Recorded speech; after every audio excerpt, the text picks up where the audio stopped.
같이 기도하시겠습니다. 사랑이 많으신 자비로우신 우리 아버지 하나님, 영원한 죄와 또 어둠 속에 헤매며 살던 우리를 십자가의 보혈로 값없이 구원해 주시고 빛 가운데로, 진리 가운데로 인도해 주심을 감사드립니다. 은혜 위에 은혜를 더하셔서 성령께서 역사하시고 생명의 말씀이 증거되는 교회 안에 우리를 이끄시고 시마다 때마다 능력의 말씀과 믿음의 교제로 위로해 주시고 치료해 주시고 붙잡아 주심에 감사드립니다.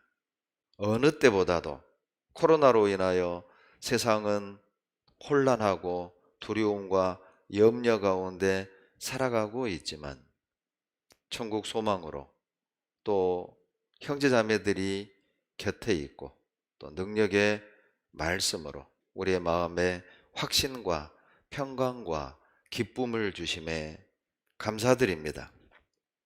어두워져가는 이 세상에 빛으로 살아가게 하시고 썩어져가는 이 세상에서 소금이 되어 이뤄진 영혼들에게 은혜의 복음을 진리를 전하는 우리의 삶이 되게 도와주시고 우리 주변에 많은 이뤄진 영혼들이 우리의 삶을 보고 하나님을 알고 진리를 깨달을 수 있도록 우리 모두를 들어 사용해 주시옵소서. 코로나로부터 죄로부터 보호해 주시고 성령께서 늘 말씀을 옳게 분별할 수 있도록 도와주시고 우리 자신을 주님께 드리기를 힘쓰는 삶이 되도록 이끌어 주시기를 간절히 바라고 원합니다. 이 시간에도 성령께서 저희들의 마음을 감화시켜 주셔서 하나님의 말씀에 굴복하게 하시고 주님의 인도하심에 복종하는 삶이 되도록 도와주시옵소서. 에스카르세가 교회, 캄페체 교회, 또 캄보디아 푸놈펜 교회 든든히 세워주시고 선교사님들 가정에도 은혜로 더하여 주시옵소서. 올해 주님께서 허락하신 신축 교회당 공사 중에 있습니다. 모든 일정 가운데 하나님 함께 하셔서 계획대로 순적하게 모든 공정이 이루어질 수 있게 하시고 또 사고 없이 무사히 안전하게 공사가 마무리될 수 있도록 도와주시옵소서. 새해 첫 주일 말씀으로 사랑하는 형제자매들 말씀 앞에 모였습니다. 오늘 말씀을 통해 올 한 해 교회당을 건축함에 있어서 우리가 무엇을 준비해야 하고 또 우리 각자의 신앙과 주님의 몸된 교회를 세워갈 때 우리가 무엇을 입이해야 하는지 교훈해 주시고 올 1년 이 말씀을 표대 삼아 우리가 가야 될 믿음의 경주를 끝까지 완주해낼 수 있도록 도와주시옵소서. 우리 가운데 한 사람도 나고자 없게 하시고 또 예수의 일을 구하지 아니하고 자기 일만 구하는 안타까운 모습 없도록 도와주시옵소서. 병상에 계시는 우리 많은 형제자매님들 그 병상에서 주님의 은혜를 세어보고 감사와 찬양이 그치지 않게 하시고 능력의 손으로 치료하셔서 마지막 때 함께 복음을 위해 수고하고 헌신할 수 있는 기회도 허락해 주시옵소서. 우리를 사랑하시는 예수님 이름으로 감사하며 기도드렸습니다. 아멘. 역대상 29장을 찾겠습니다. 역대상 29장 1절입니다. 구약 653페이지 같이 읽겠습니다.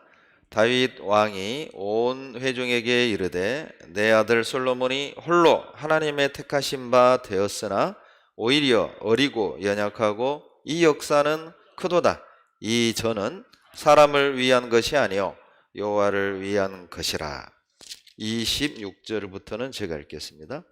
이새의 아들 다윗이 온 이스라엘의 왕이 되어 이스라엘을 치리한 날짜는 40년이라 헤브론에서 7년을 치리하였고 예루살렘에서 33년을 치리하였더라.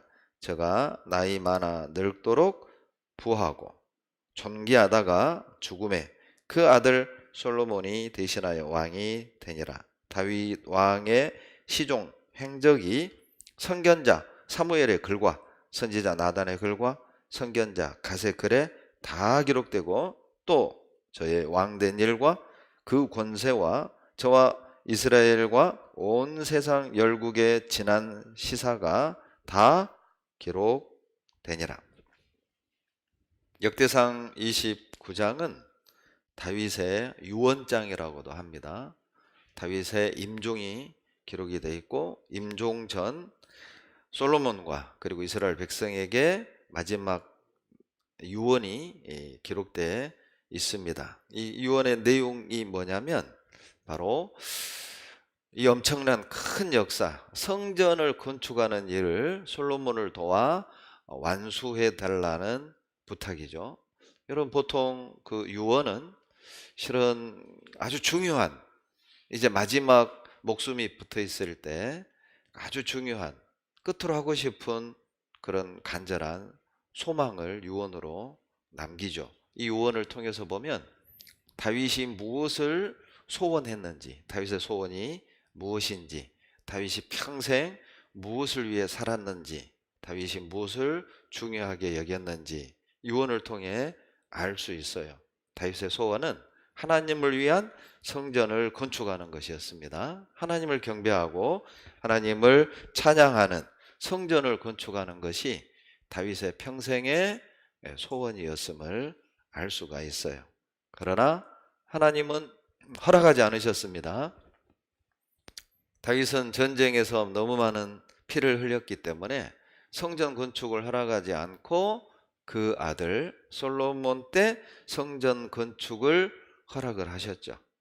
다윗은 알았어요. 나 때는 성전을 건축할 수 없구나.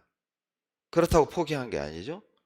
그걸 알면서도 자기 자신 때는 성전을 건축할 수 없음을 알면서도 그 꿈은 변하지 않았어요. 성전을 건축하고 싶은 그 소원은 변하지 않았습니다. 그리고 다윗은 살아있는 동안 평생을 성전을 건축하기 위한 준비를 하고 살았어요. 실제 다윗의 삶을 보면, 우리는 전쟁의 용사 다윗으로 기록을 하지만, 그러나 그 모든 전쟁의 목적이 뭐였냐면 성전을 건축하기 위한 준비였어요. 전쟁에서 이기고 그리고 취했던 모든 전리품은 전부 다 성전 건축을 위해 하나님께 드렸다는 사실을 알 수 있습니다.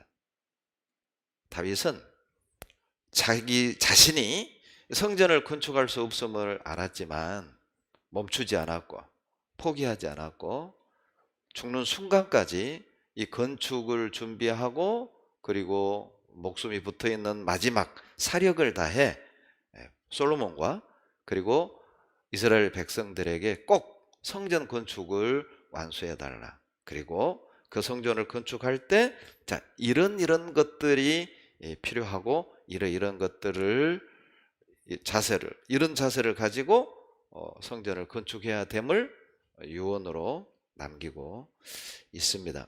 29장을 이제 쭉 읽어보면 성전을 건축할 때 필요한 것이 무엇인지를 말하고 있다는 걸 발견할 수 있어요. 이 당시 이 성전은 오늘날 우리에게는 교회라고 보시면 됩니다. 또 우리 개인의 신앙으로도 보셔도 돼요. 구약시대의 성전은 오늘날 우리 개인의 신앙과 교회를 상징하고 있거든요. 고린도전서 3장 16절에 보면 너희가 하나님의 성전이라고 그랬잖아요. 고린도전서 3장 16절에 뿐만 아니라 디모데전서 3장 15절에 보면 이 집은 하나님의 교회요, 그렇게 말씀하셨거든요. 그러니까 구약시대의 성전은 오늘날 우리 개인의 신앙과 그리고 주님의 몸된 교회를 모형으로 보여주고 있다는 걸 알 수가 있어요. 그러니까 역대상 29장에서 성전을 건축할 때 필요한 것 4가지는 오늘날 우리에게는 우리 개인의 신앙을 세울 때 필요한 것 4가지, 그리고 교회를 세울 때 필요한 것 4가지를 교훈한다고 보시면 되는 겁니다. 그러면 다윗이 남긴 이 유언 중에 성전을 건축할 때 필요한 것 4가지가 뭐냐? 우리 개인의 신앙을 세우고, 또 유형의 교회라고 하면 교회당이 되겠고, 무형의 교회라고 한다면 눈에 보이지 않는 실제적인 주님의 몸된 교회를 말하는데, 이 교회를 세울 때, 제가 이제 앞으로 계속 교회 세울 때 필요한 것이라는 표현을 할 때는 눈에 보이는 교회당과 눈에 보이지 않는 주님의 몸된 교회를 동시에 말하고 있음을 유념하고 들으셔야 됩니다. 그리고 또 그 교회 안에는 우리 개인의 신앙을 세우는 그것까지도 포함하고 있음을 생각하고 들으셨으면 좋겠어요. 자, 첫째, 교회를 세울 때 필요한 것이 무엇이냐? 또 우리 개인의 신앙을 세울 때 절대적으로 필요한 것이 무엇이냐? 다윗은 말합니다. 바로 사모하는 마음이라는 거예요. 3절에 보시면 성전을 위하여 예비한 이 모든 것 외에도 내 마음에 내 하나님의 전을 사모함으로 동그라미 해보세요. 사모함으로 나의 사유의 금, 은으로 내 하나님의 전을 위하여 드렸노니. 자, 다윗은 성전을 건축할 때, 오늘날 교회를 세우고 우리 개인의 신앙을 세울 때 가장 중요한 첫 단추, 필요한 가장 중요한 게 뭐냐? 사모하는 마음이라는 것이죠. 사랑하는 마음이라는 거예요. 이 사모하다는 말은 애정, 애착. 이게 이제 국어사전을 보면 사모하다라는 뜻이 애틋하게 생각하고 그리워하다, 이런 의미를 가지고 있어요. 더 쉽게 얘기하면 사모하다라는 이 표현은 마음에 온통 그 생각으로 꽉 차 있다, 그런 거잖아요. 자, 성전을 건축할 때 절대적으로 필요한 게 뭐냐?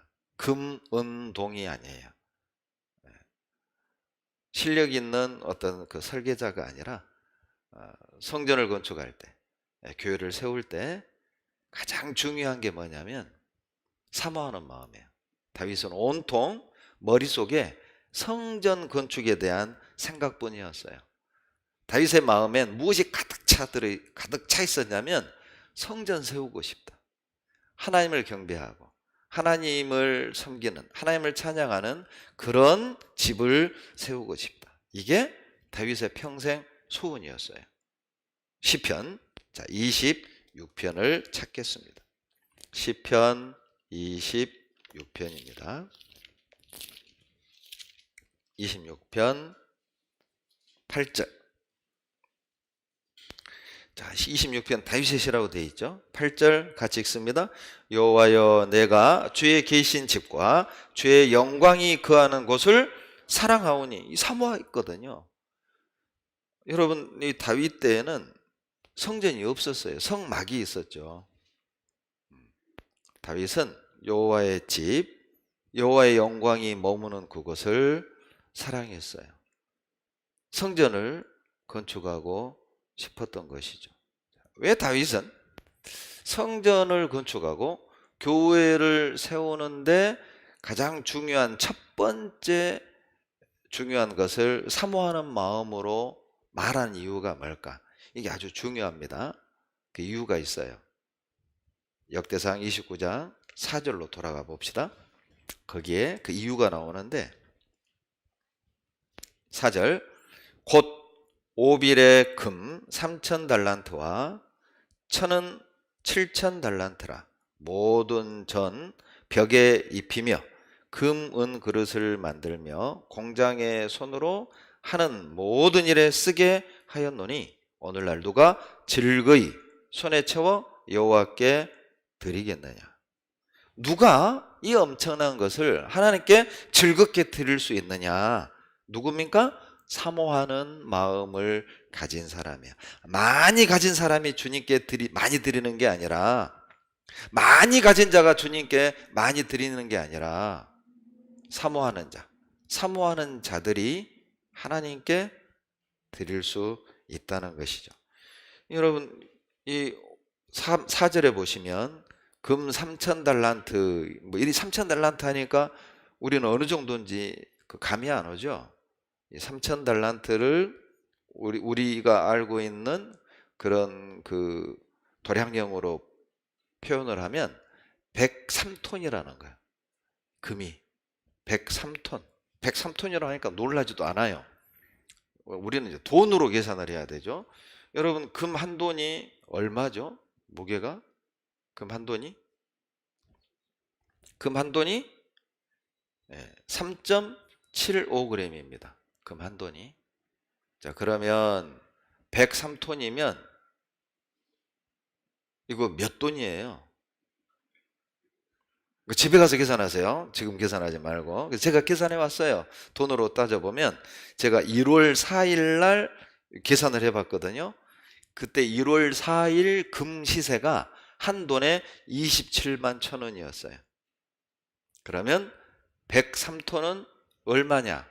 대략 7조 4,434억이에요. 은은 계산 안 할랍니다. 시간도 없고요. 그러니까 어떻게 이런 엄청난 것을 주님께 드릴 수 있었겠느냐? 다윗은 말합니다. 사모하지 않으면 주님께 드릴 수 없다는 거예요. 은은요, 이 은 7,000달란트는 240톤이거든요. 그때 당시 1월 4일 당시 은 한 돈은 3,740원이었어요. 그러니까 은만 하더라도 2,393억 원 정도가 나오는 겁니다. 이거 돈 있다고 드릴 수 있는 건 아니잖아요. 그러죠? 없다고 안 드리고 있다고 더 드리고 그게 아니죠. 실은 주님께 드리는 희생과 헌신은 사랑과 비례해요. 사랑한 만큼 드릴 수 있어요. 절대 더 못합니다. 시간이 있다고 드리는 게 아니고 물질이 있다고 드리는 게 아니라 사랑한 만큼만 드릴 수 있어요. 그래서 다윗은 깨달은 거죠. 성전을 건축할 때, 교회를 세울 때, 우리 각자의 신앙을 세울 때 가장 중요한 첫 단추가 뭐냐? 사모하는 마음이다. 사랑하는 마음이라는 것이죠. 왜요? 사랑한 만큼만 드릴 수 있으니까. 더 놀라운 건 여러분, 이 사모하는 마음은요, 주변에 긍정적인 영향을 끼친다는 거예요. 자, 다윗이 성전을 너무 사모해서 어때요? 자기 개인의 재산을, 사유의 금은을 모아서 드리고 죽었잖아요. 그걸 주변에 있는 백부장, 천부장, 그리고 왕궁에서 심우하는 관리들이 본 거예요. 아, 나도 저렇게 살고 싶다. 그리고 그들도 다윗을 따라 하나님께 즐겁게 드립니다. 6절에 나오죠. 이에 모든 족장과 이스라엘 모든 지파 어른과 천부장과 백부장과 왕의 사무 감독이 다 어떻게 드렸어요? 어쩔 수 없이 아까워가지고 아니에요. 즐겁게 드렸어요. 우리에게 주는 교훈이 크죠. 사모하는 마음은 주변에 영향을 끼치는 거예요. 다윗의 삶을 주변에서 보고 나도 저렇게 살고 싶다. 우리 교회 안에도 이런 본이 되는 긍정적인 모습들이 참 있었으면 좋겠다. 야, 나도 저 형제처럼 살았으면 좋겠다. 나도 저 자매처럼 살았으면 좋겠다. 어제도 이제 봉사회 모임을 하는데 어떤 형제님이 자, 우리 구역장님처럼 어떤 형제님처럼 나도 신앙을 그렇게 닮아가고 싶습니다. 얼마나 참 그 건전한 간증이고 우리 봉사회가 얼마나 건강한 모습인가. 그 간증 한마디에서 닮고 싶은 형제가 있고 닮고 싶은 그리스도인이 있다. 이건 참 교회적인 기쁨이죠. 그런 분들이 정말 더 많아졌으면 좋겠다. 그것이 성전을 건축하고 교회를 건축하고 우리 개인의 신앙을 세워갈 때 중요한 부분이라는 거예요. 사모하는 마음에 하나님이 기쁨과 만족을 주시거든요. 29장 9절 보시죠. 29장 9절 같이 읽겠습니다. 백성이 자기의 즐거이 드림으로 기뻐하였으니 곧 저희가 성심으로 여호와께 즐거이 드림이며 다윗 왕도 기쁨을 이기지 못하여 하니라. 예, 드리면서 기뻐했어요. 여러분, 언제 드리면서 기뻐요? 역시 여러분 혹시요 세금 낼 때 막 기뻐하시는 분 손 들어봐요. 세금 낼 때 우와 세금 낸다. 세금 낼 때 즐겁고 기쁜 사람 없어요. 막 벅차가지고 야 나 소득세 낸다, 재산세 낸다, 그런 분 없어요. 예? 어떻게 하면 좀 합법적인 범위 안에서 좀 덜 내볼까? 그 막 절세 전략을 세우잖아요. 그런데 사랑하는 사람에게 뭔가를 줄 땐 벅차요, 기뻐요, 즐거워요. 이 놀랍죠. 사랑은 그런 힘이 있어요. 사모하잖아요, 사랑하잖아요. 주면서도 기뻐, 주면서도 즐거워요. 그러니 교회를 세울 때, 우리 개인의 신앙을 세울 때 가장 중요한 첫 단추가 바로 사모하는 마음이라는 거예요. 사모한 만큼 기쁨은 큽니다. 사모하는 마음과 기쁨은 비례한다는 것이죠. 여러분, 자, 어떤 형제의 부모님이 구원을 받았다는 간증을 듣습니다. 그 간증을 들은 형제 자매들 중에 누가 제일 기뻐할까요? 내 부모도 아니에요. A라는 형제의 부모가 구원받았다는 소식을 듣고 들은 우리 평택 식구들 중에 누가 제일 기뻐하겠냐는 거예요. 간절히 기도했던 사람이에요. 매일 하나님 A 형제의 부모님 구원해 주세요. 간절히 같이 기도했던 사람은 A 형제의 부모가 구원받았다는 소식을 들었을 때 똑같이 기뻐해요.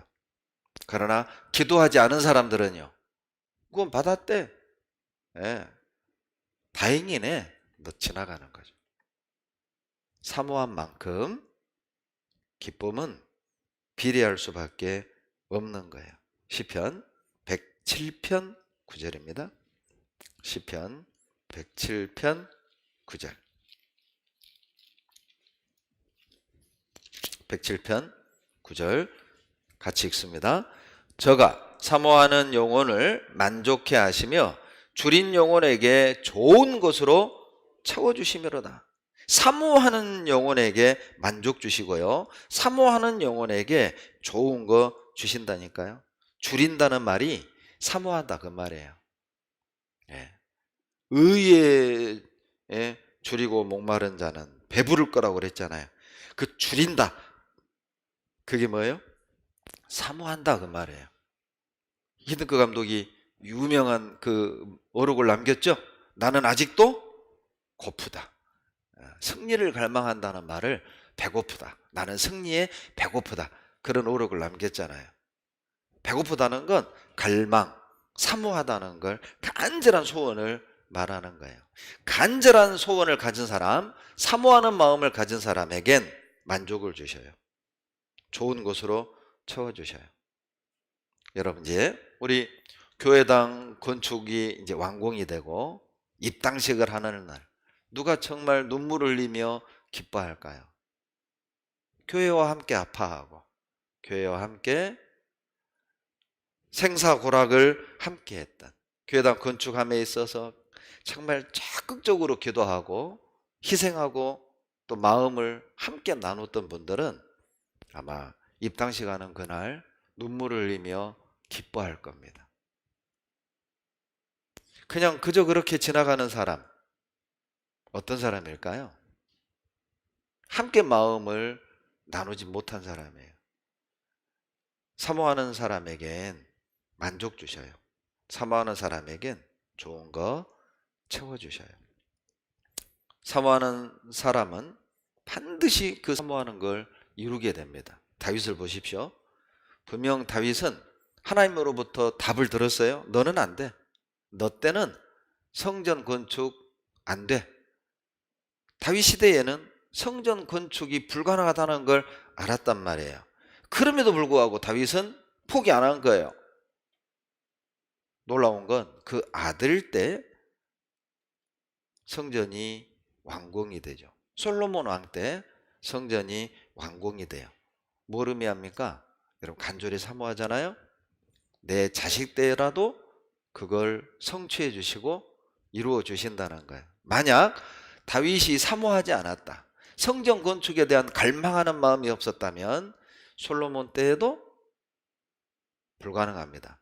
왜냐하면 성전 건축에 들어가는 대부분의 재원을 다윗이 준비했거든요. 조금 전에 기산한 것만으로 보더라도 금만 7조 원대였어요. 은만 2천억 원대였다고요. 다윗 때 거의 대부분 성전에 들어가는 재원을 준비해 놓은 거예요. 여러분 사모하면 반드시 이루어져요. 하나님의 축복을 받았던 야곱과 그 형 에서의 차이점이 무엇이었습니까? 왜 에서는 하나님의 축복을 받지 못했고 왜 형이 받아야 될 축복을 동생 야곱이 받게 된 겁니까?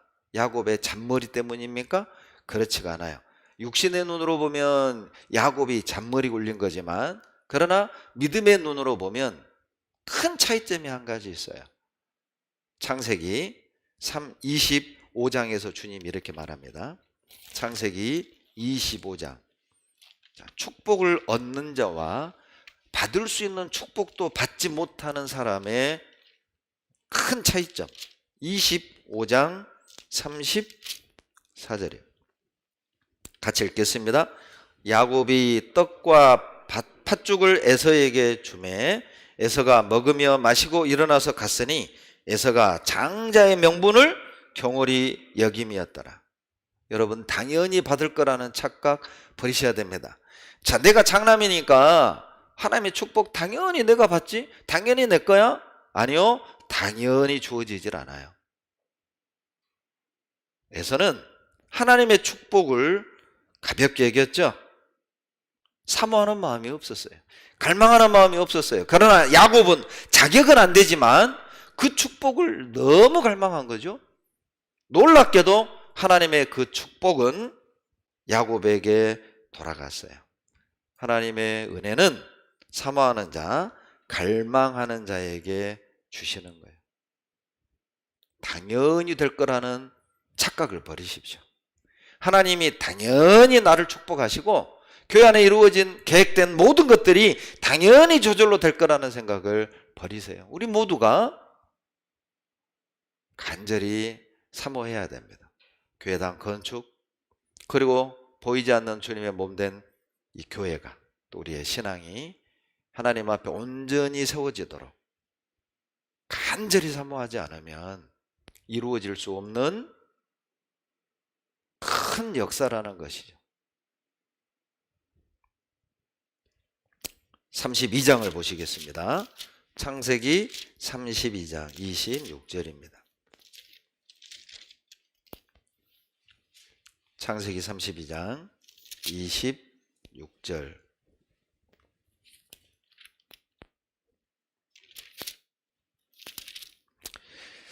그 사람이 가로되 날이 새려 하니 나로 가게 하라.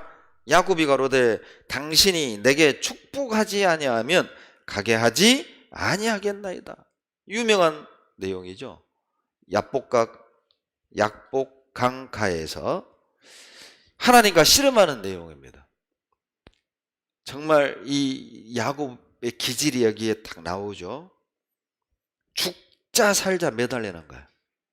네, 죽자 살자, 뭐 땅값 올라가게 해주세요, 뭐 집 주세요, 이런 게 아니죠.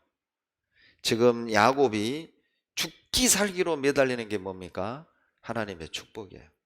뭐 이 땅에서 성공하고 이 땅에서 뭐 땅값으로 이 땅에서 잘 되고 이 땅에서 편안하게 살고 다 야곱의 관심사가 아니었어요.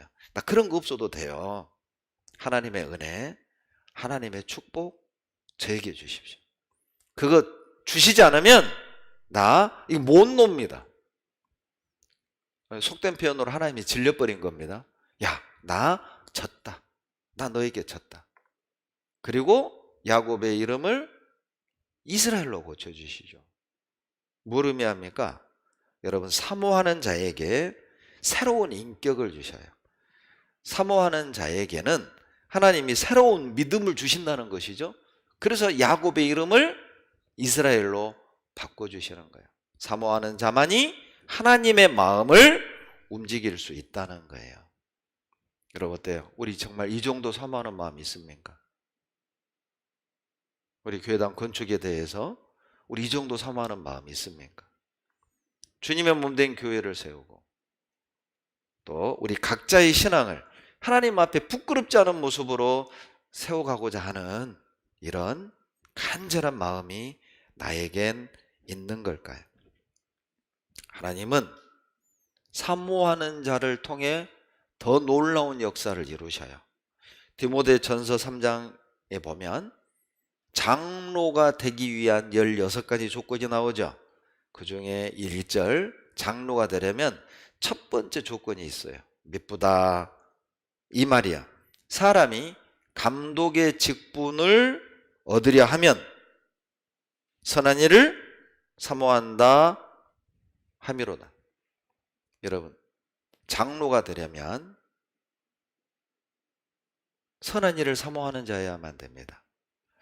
꼭 장로라는 직분만으로 국한시키지 말고 장로를 이렇게 생각하셔도 돼요.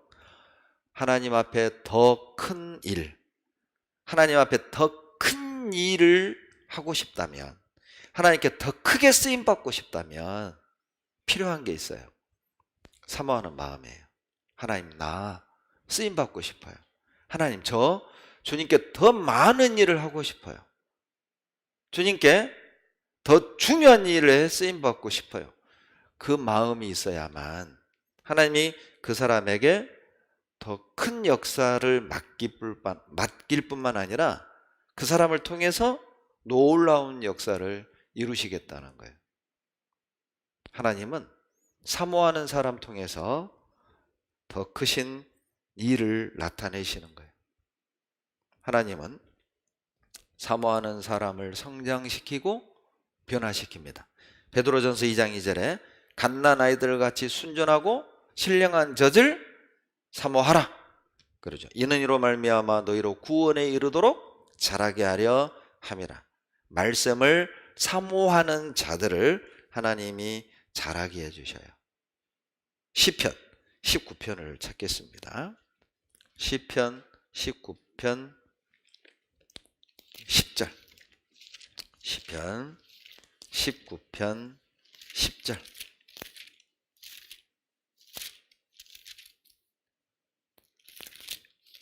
같이 읽겠습니다. 금 곧 많은 정금보다 더 사모할 것이며 꿀과 송이꿀보다 더 달도다. 여러분, 사모하는 자에겐 말씀이 다르게 와닿는다는 뜻이에요. 말씀을 정말 간절히 사모하는 자들에겐 이 말씀이요 꿀처럼 달게 들어요. 그런데 사모함이 없잖아요. 아이고, 또 주일이냐? 또 집회냐? 또 봉사냐? 신기하죠. 똑같은 말씀을 듣고 어떤 이들은 꿀처럼 들려. 그런데 어떤 이는 시계만 봐. 길다. 약속이 있는데, 배고픈데 빨리 끝내지. 또 집회냐? 도대체 무엇이 이런 차이를 만들어내는 걸까요? 무엇이 똑같은 내용을 똑같은 장소에서 똑같은 강사에게 똑같은 시간 동안 듣는데 누구에게는 지루하고 길고 답답하고 누구에게는 꿀처럼 들리고 사모하는 마음이 만들어내는 결과라는 거예요. 사모하는 자들에겐 다르게 와닿는 거예요. 시편 119편 123절에 내 눈이 주의 구원과 주의 의로운 말씀을 사모하기에 피곤하니이다. 주의 말씀을 사모하기에 피곤하니이다. 이게 뭐예요? 말씀 읽다가 피곤한 줄도 모르고 시간 가는 줄도 모르고 이렇게 됐네? 가끔 그런 얘기 듣죠. 2시간 강연에 듣고 세상에 10분 지난 줄 알았다고. 말씀 듣고 그 20분 지난 것 같은데 벌써 끝났냐고. 도대체 그런 분들은 어떤 마음으로 들은 거예요? 꿀처럼 들리는 거예요. 사모하는 마음은 기적을 만드는 거예요. 여러분 정말 신앙을 갈망하는 마음을 갖고 하셔야 돼요.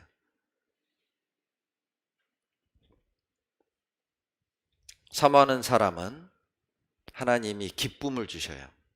잠언 29장 3절을 찾겠습니다. 잠언 29장 3절. 잠언 29장 3절 같이 읽겠습니다. 지혜를 사모하는 자는 아비를 즐겁게 하여도 창기를 사귀는 자는 재물을 없이 하느니라. 사모하는 사람이 하나님을 기쁘시게 합니다.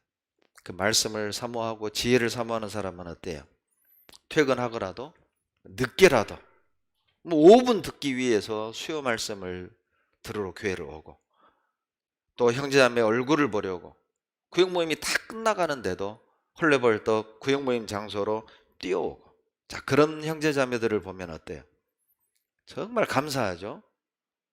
그걸 바라보는 우리 형제자매들의 마음이 참 훈훈하고 따뜻하고 고맙고 감동이고 도전을 주고 부끄럽게 하고, 나는 나 같으면 피곤하고 춥고 집으로 가버렸을 텐데 세상에 5분 참석하려고 그 형제자매들 얼굴 보려고 저렇게 상기된 얼굴로 달려오는구나. 여러분 그렇게 신앙생활 하는 거예요.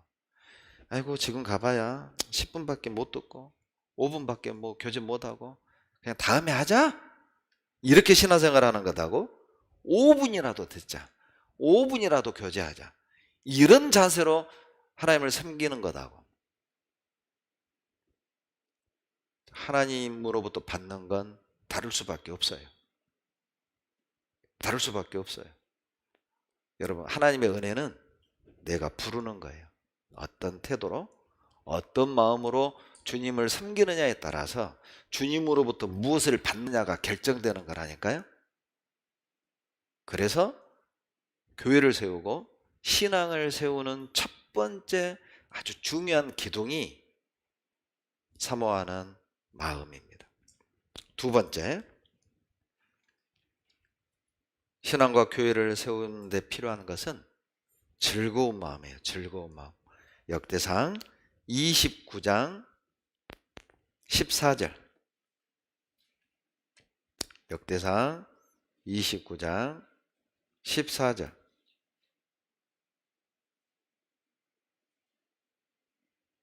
다 같이 읽겠습니다. 나와 나의 백성이 무엇이간데 이처럼 즐거운 마음으로 들을 힘이 있었나이까. 모든 것이 주께로 말미암아 싸우니 우리가 주의 손에서 받은 것으로 주께 드렸을 뿐이니이다. 예. 자, 이 즐거운 마음이 다른 번역에 보면 자진해서 기꺼이 이렇게 돼 있어요. 그러니까 즐거운 마음으로 드린다는 건 자진해서 스스로 기꺼이 드리는 걸 말하는 거예요. 자원해서 할 때 즐겁잖아요. 스스로 할 때 즐겁잖아요. 어떤 택배 회사의 표를 보니까 참 교훈적인 거예요. 예. 어차피 할 일이라면 즐겁게 하자. 언젠가 할 일이라면 지금 하자. 누군가 할 일이라면 내가 하자. 택배 회사에 딱 벽에 붙어 있더라니까요. 예. 그 정말 우리 그리스도인들의 마음에 새겨야 될 것 같아요. 어차피 하는 거 말고 즐겁게 해야죠. 그것이 교회와 신앙을 세우는데 필요한 두 번째 기둥과 같은 거예요. 참 이 성경을 보면은요, 이스라엘 백성들이 아주 그 강팍하고 고집센 민족이잖아요. 출애굽하고 애굽에서 탈출하고 광야 40년 헤맬 때도 10번이나 하나님 원망하고, 홍해바다가 갈라진 걸 보면서도 또 무섭다고 하나님 원망하고, 그런 거 보면 참 대단한 사람들이다, 이런 마음이 들죠. 그런데 하나님이 이스라엘 백성을 사랑하는 이유가 있어요.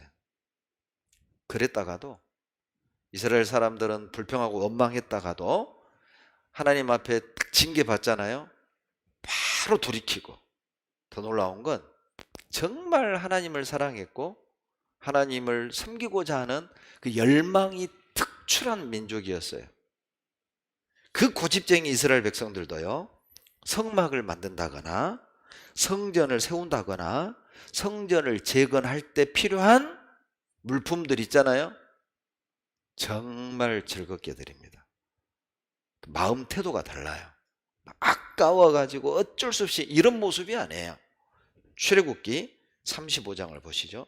제가 이걸 보면서 야, 이래서 하나님이 유대인들을 사랑하시는구나, 포기 안 하시는구나, 이런 기질이 있거든요. 출애굽기 35장 21절 22절. 무릇 마음이 감동된 자와 무릇 자원하는 자가 와서 성막을 짓기 위하여 그 속에서 쓸 모든 것을 위하여 거룩한 옷을 위하여 예물을 가져 여호와께 드렸으니. 22절 같이 읽을까요? 곧 마음에 원하는 남녀가 와서 가슴핀과 귀걸이와 가락지와 목걸이와 여러 가지 금품을 가져왔으되 사람마다 여호와께 금예물을 드렸으며. 예. 성막을 짓기 위해서 자원하는 자들, 감동된 자들이 성막 짓는 데 쓰라고 가져오는데, 자, 가슴핀 있는 사람은 핀 가져오고, 귀걸이 있는 사람은 귀걸이 가져오고, 가락지 있는 사람은 가락지 가져오고. 근데 이도저도 없는 사람이 있죠. 23절 보세요. 무릇 청색, 자색, 홍색 실과 가는 배실과 염소 털과 붉은 물들인 수양의 가죽과 해달의 가죽이 있는 자도 가져왔으며. 실을 가져와. 실, 양털 가져온 거예요. 염소 가죽 가져온 거예요. 하나님이 실 가져온 사람들에게 야, 너 장난하냐? 실 가져와? 털 가져와? 성막을 짓는데? 그렇게 말씀하신 게 아니에요. 실 있는 사람 실, 털 있는 사람 털. 그나마 실도 없고 털도 없네? 24절 같이 읽겠습니다. 무릇 은과 노수로 예물을 삼는 자는 가져다가 여호와께 드렸으며 무릇 섬기는 일에 소용되는 조각목이 있는 자는 가져왔습니다. 조각목, 나무에 나무. 이스라엘 사막에 가보면 빼짝 마른 앙상하게 자라가는 그 조각목. 실도 없어, 털도 없네? 그러면 사막에 있는 그 조각목 뜯어다 캐다 갖다 드리는 거예요. 여러분, 아이고 나는 금 없으니까 아이고 나는 안 해, 못해. 아니라니까요. 실은 있잖아, 실. 아이고 나는 실도 없어. 그러면 산에 나무라도 주워다. 하나님이요, 너 세상에 너 지금 성막 짓는데 실 가져오고 나무 토막 가져와? 그걸 보시는 게 아니야. 자원하는 마음, 감동된 마음을 하나님이 기뻐하세요. 우리 딸들이 유치원 다닐 때요, 어버이날이라고 아마 그거 유치원에서 아마 선생님이 같이 만든 것 같아. 색종이로, 예? 그 카네이션을 만들어 와가지고 여기다가 탁 달아줄 때, 여러분, 첫 아이가 첫 어버이날 때 첫 카네이션을 색종이로 엉성하게, 그리고 또 그 리본에다가 글자도 틀렸어. 어바이날, 어바이날 감사합니다. 그때 그 부모 마음이 어떨까요? 장난하냐? 너 지금 장난하냐? 이렇게 생각하는 부모 없어요. 못 버립니다. 아마 그거 지금도 앨범에다 딱 붙여놓은 아마 아버지들 계실걸요? 못 버려요. 그 아이의 마음이 느껴지잖아요. 네? 아빠를 사랑하고 아빠에게 사랑하는 마음을 표현하고 싶은데 그 색종이 갖다가 접어서 그 글씨도 제대로 쓰지도 못하면서 어바이날. 참 눈물 나죠. 주님이 원하는 건 바로 그 마음이에요. 즐거워하는 마음, 감동된 마음, 자원하는 마음. 하나님이 그 마음을 받으시는 거예요. 여러분, 감동되고 자원할 때 형편을 핑계 삼지 않아요. 형편을 핑계 삼지 않아. 하나님, 나 금 없어서 못해요. 은 없어서 못해요. 가슴핀 없어요. 가락지 없어요. 금목걸이 없어요. 그래서 나는 못해요. 여러분, 그게 아니에요. 자원하는 마음이 있는 사람, 감동된 마음이 있는 사람, 하나님, 저는요 금은 없거든요, 목걸이 없거든요, 귀걸이 없거든요, 가락지 없거든요, 실 있어요. 즐겁게 실 드립니다. 남하고 비교 안 해요. 저 자매는 가락지 드리는데 나는 조각목. 이게 아니에요. 이 조각목이라도 주님께 쓰임 받는다면 나는 감사합니다. 신앙생활 이렇게 하는 겁니다. 남하고 비교해서 내가 어떻게 이런 걸 드려? 이게 아니에요. 금이냐 실이냐 중요하지 않아요. 어떤 마음으로 섬기느냐가 중요한 거예요. 25장 2절, 출애굽기 25장 2절 보시죠. 출애굽기 25장 2절, 25장 2절 같이 읽겠습니다. 이스라엘 자손에게 명하여 내게 재물을 가져오라 하고 무릇 즐거운 마음으로 내는 자에게서 내게 드리는 것을 너희는 받을지니라. 금이니까 받고 실이니까 안 받고 은이니까 받고 조각목이니까 안 받고 그게 아니에요. 즐거운 마음으로 드린다면 실이든 조각목이든 털이든 하나님이 기쁘게 받으시는 거예요. 여러분, 즐거운 마음이 있잖아요. 결과가 어떻게 나타나는지 보실래요? 즐거운 마음으로 드렸습니다. 36장 5절 보세요. 출애굽기 36장 5절에 모세에게 구하여 가로되 백성이 너무 많이 가져오므로 여호와의 명하신 일에 쓰기에 남음이 있나이다. 너무 많이 가져오네. 넘쳐요, 넘쳐. 여러분, 만약 주님의 일을 하는데 뭔가 부족하다? 그것은 경제가 어려워서 부족한 게 아니에요. 장사가 안 돼서 부족한 게 아니에요. 수입이 줄어서 부족한 게 아니에요. 죄송한데 우리의 마음이 부족한 거예요. 마음이 부족한 거예요. 주님 일을 하는데 뭔가가 부족하다. 국가 경제가 어려운 게 아니야. 보너스가 안 나와서 어려운 게 아니야. 적금을 아직 안 타서 어려운 게 아니라고요. 마음이 없는 거예요. 마음이 없으면 교회도 어렵습니다. 마음이 없잖아요? 그러면 교회도 부족해요. 그러나 우리 형제자매들 마음에 사모하는 마음, 자원하는 마음, 감동된 마음, 즐거운 마음만 있으면 넘쳐요. 참 기적을 보게 될 겁니다. 우리 형제자매들 개개인의 삶을 보면은요 정말 딱해요. 딱해, 다 힘들고 어려워. 그런데 우리가 교회 안에 뭔가를 주님 일을 하다 보면 넘치잖아요. 이거 기적 아닙니까? 신방 가서 보면은 다 그냥 대출에 뭐 빚 없는 분들이 없어요. 죄송한데 진짜 빚 좋은 개살구들, 빚 좋은 개살구들 뭐 사는 건 보면 뭐 정말 뭐 집도 좀 좋은 것 같고 차도 좋은 것 같은데 그런데 대출 생활, 코로나로 또 장사는 또 안 돼, 또 회사도 어려워.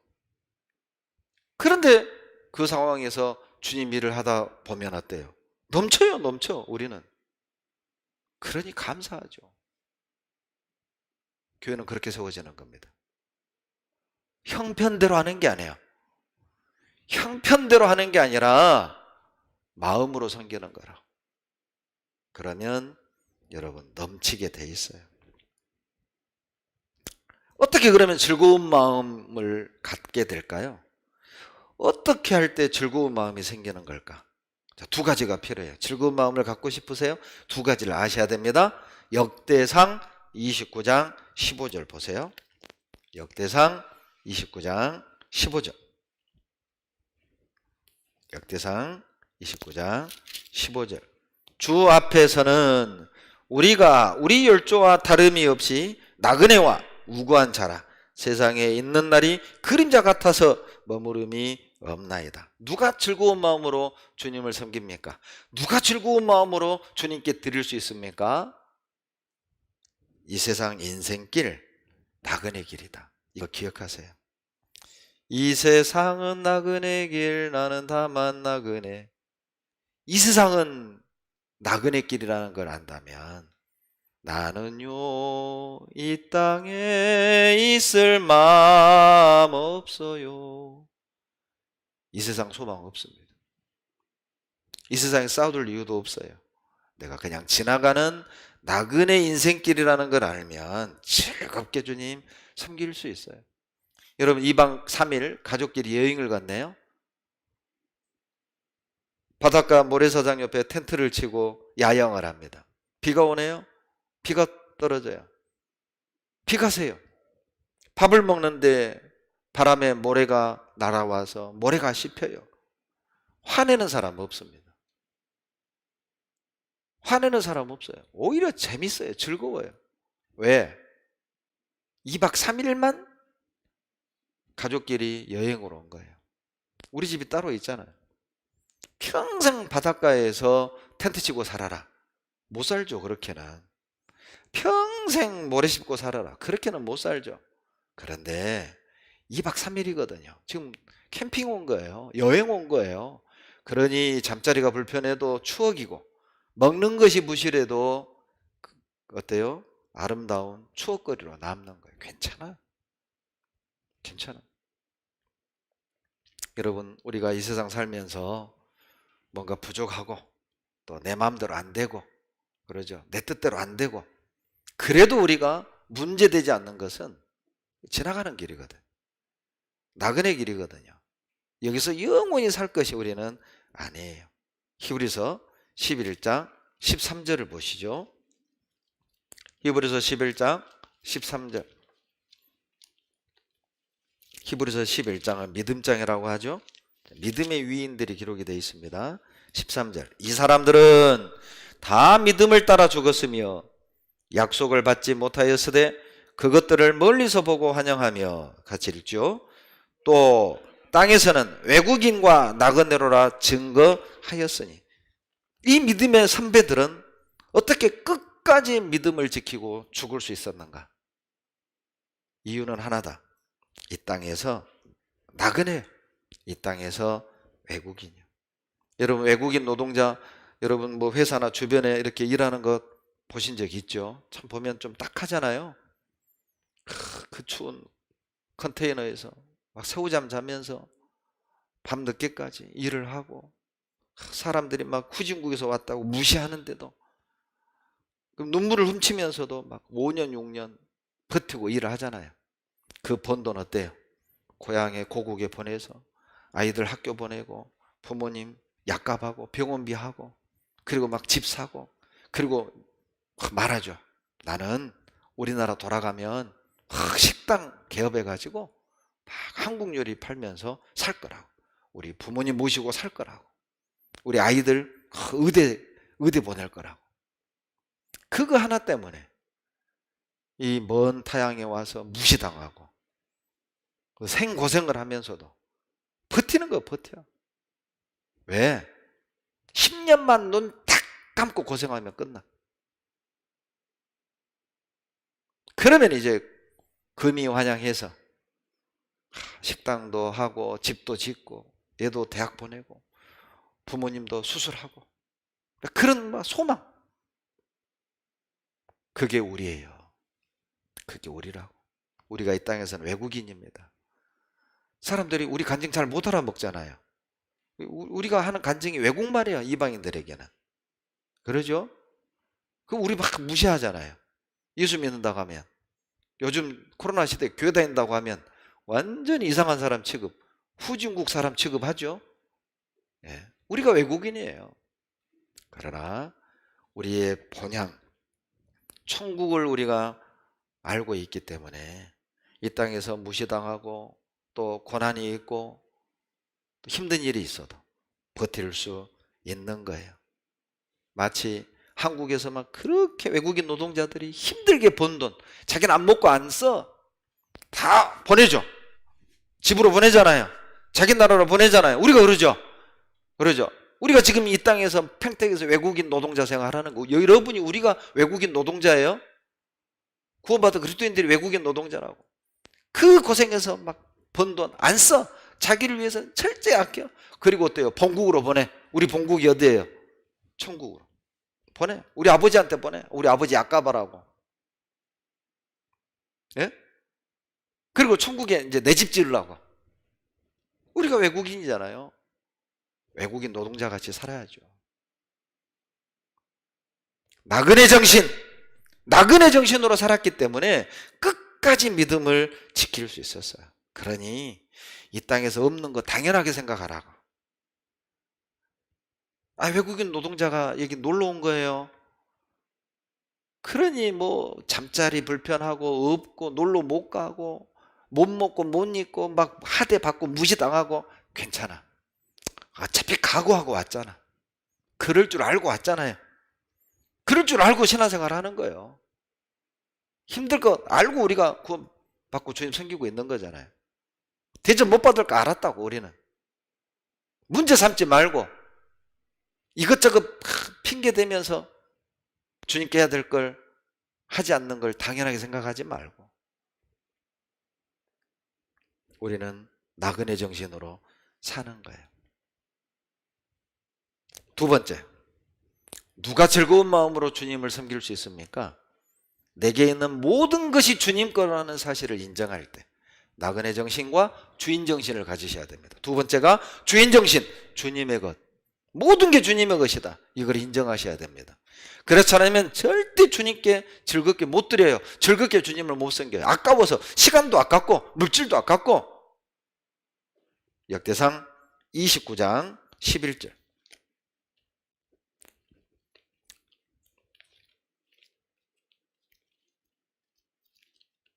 역대상 29장 11절 다 같이 읽겠습니다.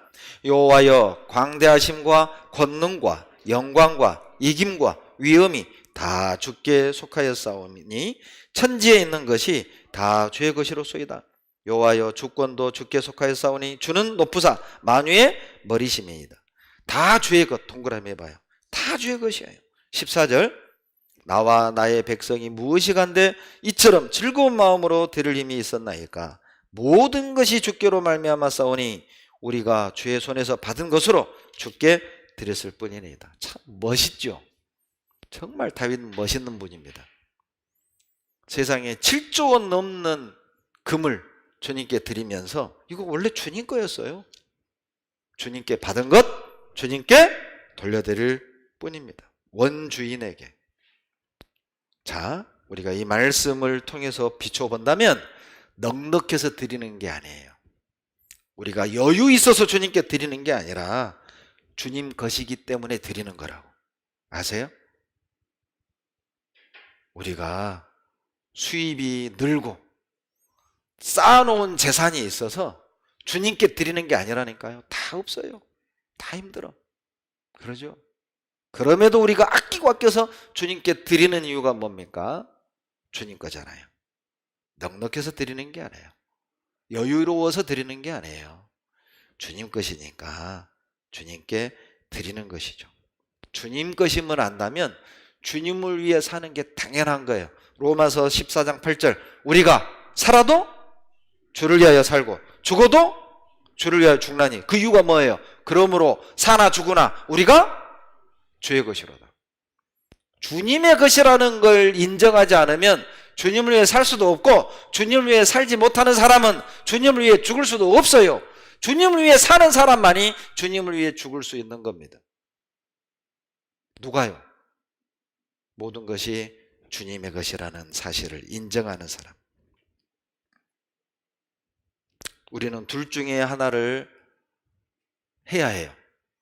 주님의 것을 주님께 돌려드리든지 주님의 것 도둑질하든지. 좀 심한 표현입니까? 우리는 둘 중에 하나를 하는 거예요. 지금 주님 것 주님께 드리든지 주님 것 도둑질해서 나를 위해 쓰든지. 시간도 주님의 것, 물질도 주님의 것, 내 가정도 주님의 것, 직장도 주님의 것, 내 인생 자체가 주님의 것, 생명도 주님의 것. 주님께 드리든지 주님이 내게 맡긴 걸 가지고 도적질해서 나를 위해 쓰든지 생각해 보세요. 둘 중에 하나예요. 드리고 삽니까? 도적질하고 삽니까? 세 번째, 교회를 세울 때 필요한 것. 우리 신앙을 세울 때 필요한 것 세 번째 17절에 나옵니다. 29장 17절 나의 하나님이여 주께서 마음을 감찰하시고 정직을 기뻐하시는 줄 내가 아나이다. 내가 정직한 마음으로 이 모든 것을 즐거이 드렸사오며 이제 내가 또 여기 있는 주의 백성이 주께 즐거이 드리는 것을 보니 심히 기쁘도소이다. 세 번째 정직한 마음입니다. 정직하다는 말은 올바르다 그 말이죠. 올바르다, 올바른 마음, 바른 마음으로 주님을 섬기는 거예요. 여러분 정직한 마음이 뭘까요? 하나님과 사람 앞에 거리낌이 없는 마음, 이게 정직한 거예요. 거리끼는 게 없어야 됩니다. 형제자매들 앞에도 걸리는 게 없어야 돼요. 주님 앞에도 죄송하고 미안하고 부끄럽고 이런 걸리는 게 없어야 해요. 그게 정직한 마음이죠. 사도행전 23장 1절에 바울이 공회를 조목하여 가로되 여러분 형제들아 오늘날까지 내가 범사의 양심을 따라 하나님을 섬겼노라. 여러분 누가 큰 소리 칠 수 있습니까? 양심대로 산 사람이에요. 부끄러울 것 없는 사람, 걸릴 거 없는 사람은 대적자들 앞에서 떳떳하고 당당하게 말할 수 있어요. 그러나 뒤로 딴짓하는 사람들은요 당당할 수 없습니다. 어지간한 양심에 털나지 않는 이상은 기가 탁 눌리게 돼 있어요. 할 말 못해. 왜? 못된 짓 했잖아요 뒤로. 그러나 정직한 사람, 양심에 걸리는 게 없는 사람은 당당한 거예요. 법대로 하자고 그러죠. 걸릴 게 없는 사람은 법대로 해 당당하죠. 그런데 걸리는 게 있는 사람은 법대로 해놓고도 뒤로는 무서워. 진짜 법대로 하면 큰일 나는데. 신앙생활을 그렇게 하셔야 돼요.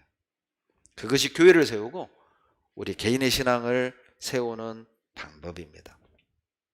원수를 이기는 최고의 무기 정직이죠. 그래서 청교도들은 3대 생활 원리가 있는데 정직, 근면, 절제. 정직, 신전의식이죠. 내가 하나님 앞에 있다는 마음으로 정직. 그러니까 이 미국 정치인들은요 뭐 성적으로 문제 있는 건 관대해요. 그런데 거짓말했다? 닉슨 대통령 하야했잖아요. 거짓말하는 건 엄청나게 큰 죄로 이게 정직입니다. 민수기 16장에서 아비람과 다단이 모세를 대적하죠. 너가 왕이 되려느냐?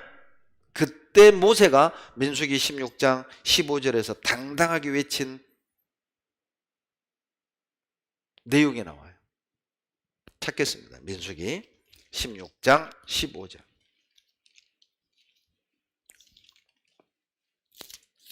민수기 16장 15절. 모세가 심히 노하여 여호와께 여짜오되 주는 그들의 예물을 돌아보지 마옵소서. 나는 그들의 한 나귀도 취하지 아니하였고 그들의 한 사람도 해하지 아니하나이다 하고 이에 고라에게 이르되 너와 너의 온 무리는 아론과 함께 내일 여호와 앞으로 나오되 고라와 다단과 온 족속이 모세를 대적했죠. 그때 모세는 당당하게 말합니다. 내가 이제까지 너희들의 한 나귀도 취하지 않았고 한 사람도 해한 적 없다. 얼마나 떳떳하고 당당한 말입니까? 다니엘 6장 4절에도 총리들과 반백들이 다니엘을 고소할 틈을 얻고자 했으되 능히 아무 틈을 얻지 못했다고 돼 있잖아요. 왜요? 다니엘이 충성되어 아무 그릇함도 없고 아무 허물도 없었음이니라. 다니엘은 정직했습니다. 그러니까 이 원수들이요 걸고 넘어지려고 해도 이게 털어도 먼지가 안 나네. 털어도 먼지가 안 나. 그래서 다니엘을 통해서 어때요? 결국 이스라엘 백성들이 70년 바벨론의 노예 생활을 할 때도 그 중에 다니엘이 있었기 때문에 우상의 번거지에서 노예 생활을 함에 불구하고 믿음을 지킬 수 있었던 거예요. 하나님께 돌아가야 돼. 하나님께 돌아가야 돼. 이 신앙을 지킬 수 있었던 거예요. 그리고 70년이 찼을 때 돌아갔잖아요. 다니엘 때문에. 여러분, 정직은 최고의 무기입니다. 이제 마지막 네 번째, 교회를 세우고 또 신앙을 세우는데 중요한 네 번째 기둥이 뭐냐면 정성된 마음이에요. 역대상 29장 19절입니다. 29장 19절 다 같이 읽겠습니다. 또 내 아들 솔로몬에게 정성된 마음을 주사 주의 계명과 법도와 율례를 지켜 이 모든 일을 행하게 하시고 내가 위하여 예비한 것으로 전을 건축하게 하옵소서. 여호와의 전을 건축하는데 필요한 네 가지 마음 나오죠. 사모하는 마음, 즐거운 마음, 정직한 마음, 그리고 19절에 정성된 마음이 있을 때 율법을 지키고 모든 일을 행하고 그리고 예비한 것으로 전을 건축하는 것이 가능하게 됩니다. 여러분, 정성되다라는 이 표현이요, 그냥 막 열심히 부지런하게 뭔가를 하는 것 이렇게 생각하시면 안 돼요. 원어에 갈리지 않는 마음, 그런 뜻이에요. 네 글자로, 갈리지 않는 마음을 네 글자로, 일편단심. 정성된 마음을 네 글자로, 일편단심. 두 글자로, 일편단심을 두 글자로, 정조. 정조를 지키는 거예요. 마음을 하나님께 집중하는 거예요. 그게 바로 정성된 마음입니다. 역대하 12장 14절을 보시죠. 역대하 12장 14절을 보시겠습니다. 르호보암 왕이 마음을 오로지 하여 여호와를 구하지 아니함으로 악을 행하였더라. 마음을 오로지 아니하여, 다른 표현으로 말한다면 정성된 마음이 없으므로, 이렇게 말할 수 있어요. 르호보암의 마음은 정성이 없었습니다. 다른 표현으로 말하면 마음을 한 방향으로 하지 않고, 마음을 오직 주님께만 드리지 않고 우상에게 마음을 줘버린 거예요. 즉, 결혼을 했는데 아내가 나만 바라보는 게 아니라 다른 사람에게도 마음을 줬다. 이 천인공노할 일이죠.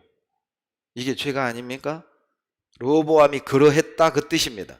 마음을 다른 데 준 거예요. 우상에게 준 거예요. 호세아 5장을 보시겠습니다. 자, 이스라엘 백성들이 심판받은 원인이 호세아에서 나오죠. 호세아 5장 7절 다 같이 읽겠습니다. 저희가 여호와께 정조를 지키지 아니하고 사생자를 낳았으니 그러므로 세 달이 저희와 그 기업을 함께 삼키리로다. 우상 숭배한 내용을 가지고 정조를 지키지 않았다, 이렇게 표현한 거야. 마음을 하나님께 오로지 하지 않았다. 정성된 마음을 품지 않았다. 마음을 여기도 주고 저기도 주고 여기저기 마음을 준 거예요. 우리식으로 말하면 양다리 걸쳤다, 세 다리 걸쳤다, 그런 뜻이에요. 더 쉬운 말이 자 10장에 나옵니다.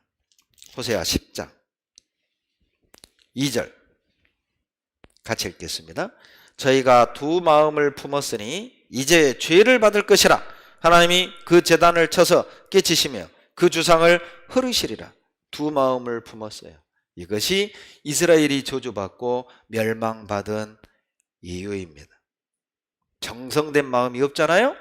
범죄합니다. 정성된 마음이 없잖아요? 버림받아요. 정성된 마음이 없잖아요? 실패합니다. 정성된 마음이 없잖아요? 고통받는다니까요. 이스라엘 역사가 증거합니다. 마음을 오로지 하지 않았고 정조를 지키지 않았고 두 마음을 품었기 때문에 이스라엘은 실패했고 재앙을 받았고 고통을 받고 심판받은. 정성된 마음이 있는 자들이 준비합니다. 하나님을 위해 뭔가를 준비해요. 자기 노후 대책을 위해 준비하는 게 아니라, 자기 자식들 시집장가 보낼 준비하는 게 아니라 뭔가 주님을 위해 준비한다고. 여러분, 주님을 위해 뭐를 준비하셨죠? 나는 앞으로 주님을 위해 뭔가 이렇게 한번 해봐야 되겠다 준비한 게 있나요? 준비한 게 있나요? 역대상 29장 16절.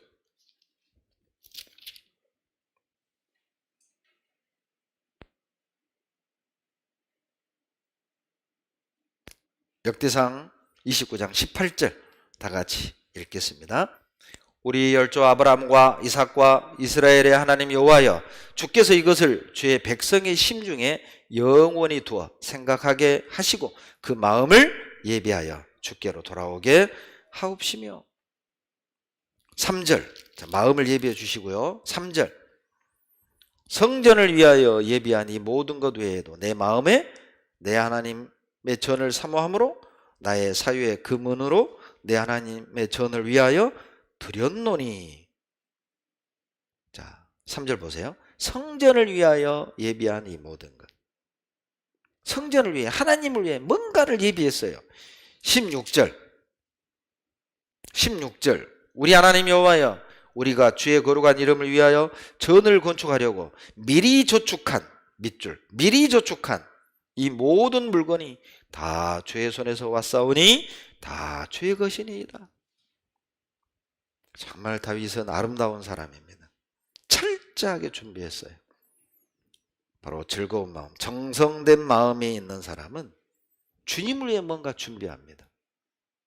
주님께 뭔가 드리고 싶고, 주님을 위해 뭔가 기쁘게 해드리고 싶고. 다윗은 어떻게 이런 마음을 얻을 수 있었을까요?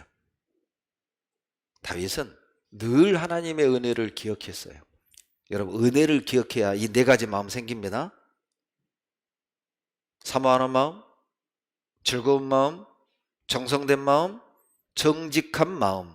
이 네 가지 마음이 언제 생겨요? 은혜를 아는 사람들에게 이 마음을 주셔요. 은혜를 기억하십시오. 시편 116편 12절, 이거 다 암송하셔야 돼요. 여호와께서 내게 주신 모든 은혜를 무엇으로? 예, 이거 하나면 끝나요. 내가 받은 은혜가 얼만데, 내가 받은 은혜가 어떤 건데 우리 이렇게 살 수 있어요? 받은 은혜만 기억해도 하나님이 그 마음 주신다니까요. 사모하는 마음, 정성된 마음, 즐거운 마음, 정직한 마음, 사모하는 마음. 다윗에겐 근심이 있었습니다. 시편 132편 1절입니다. 시편 132편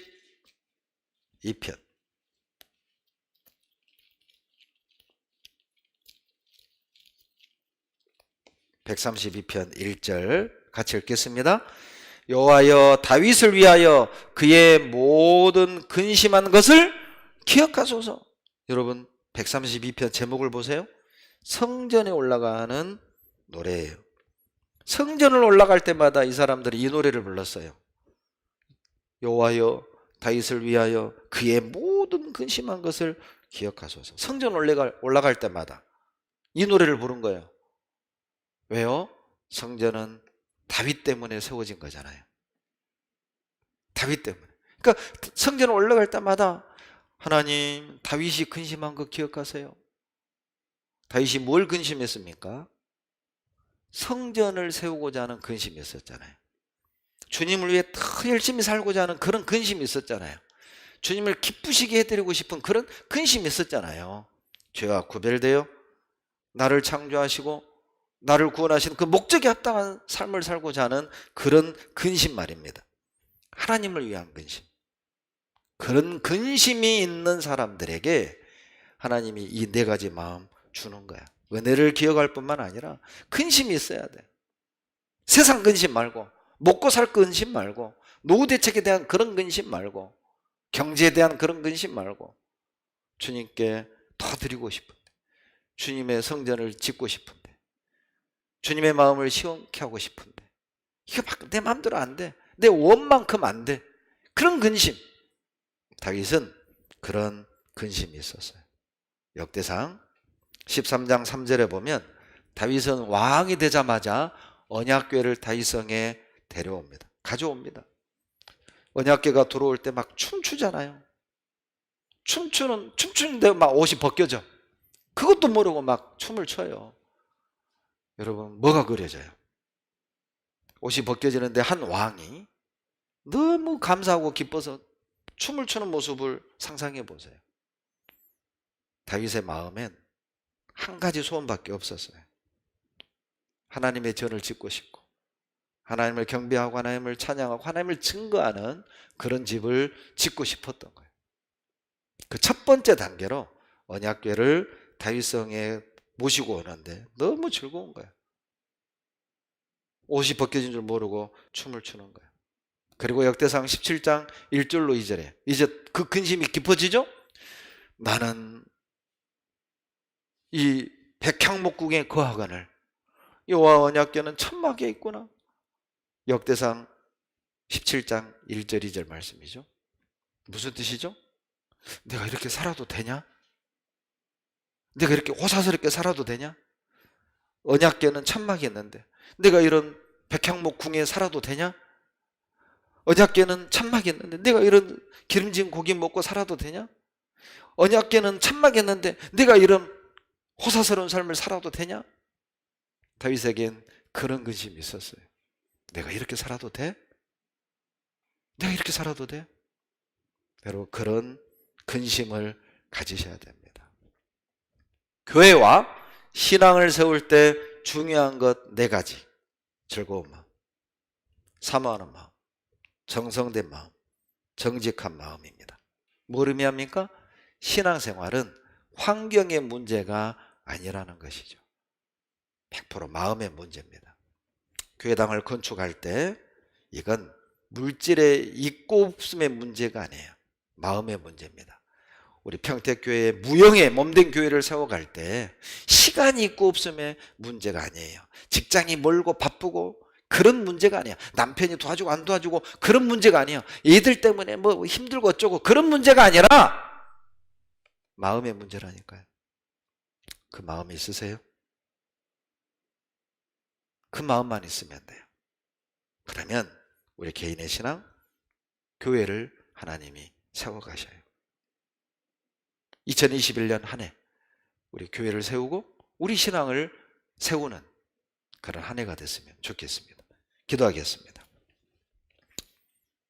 사랑이 많으신 자비로우신 아버지, 감사와 찬양과 영광을 우리 아버지 하나님께 돌립니다. 구원해 주신 은혜도 감사한데 교회 안에서 하나님의 영광을 위해 살 수 있게 하심을 감사드립니다.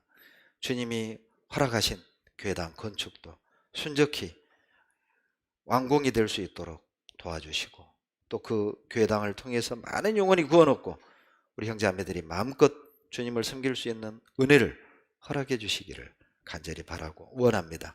1월 대집회가 일주일 앞으로 다가왔습니다. 100명을 목표로 기도하고 있습니다. 많은 영혼이 구원 얻도록 도와주시옵소서.